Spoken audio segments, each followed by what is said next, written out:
I don't know how much time elapsed. I may have already taken the CS one. I don't remember. Anyway, one day I got a letter from Lynn Matthews, who I had met because, I'd met before this. I think they were still in Evanston. Oh. And they had an open house at Christmas. I'm a little confused on time there, but that's all right. Anyway, she came floating into the room in a long dress, and I was taken, smitten with this gorgeous woman. Anyway, I got a letter from her that they were having a meeting of all the enlightened women of the Chicago area. So, of course, I was going to go to that, and it was on the west side, so there's a lapse there in time. And walked in, I don't know, room B or C. It was this very small group of women, and I thought, these are all the enlightened women of the world.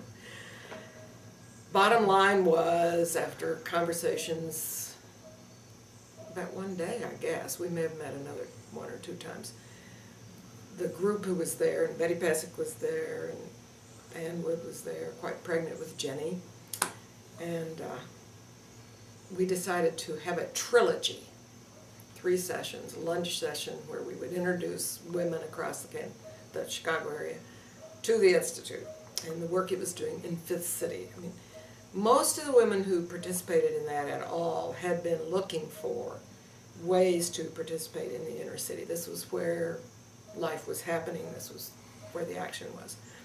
And so we had these 3 wonderful, informative lunches, and various and sundry women from the order came in, and Amy came in and talked one time, I remember, and Lynn did, I can't remember who else.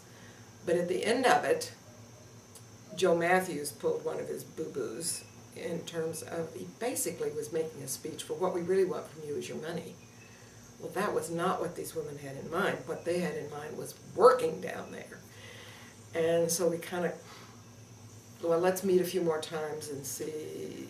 And people kind of drifted off. So bottom line, after about 3 more meetings, it was a manageable group of, I don't remember, 20 or 30 women.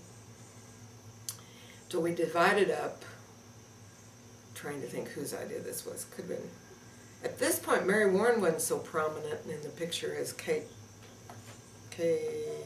Slattery, who later became Kay Townley, was much more memorable in speaking up and making things happen.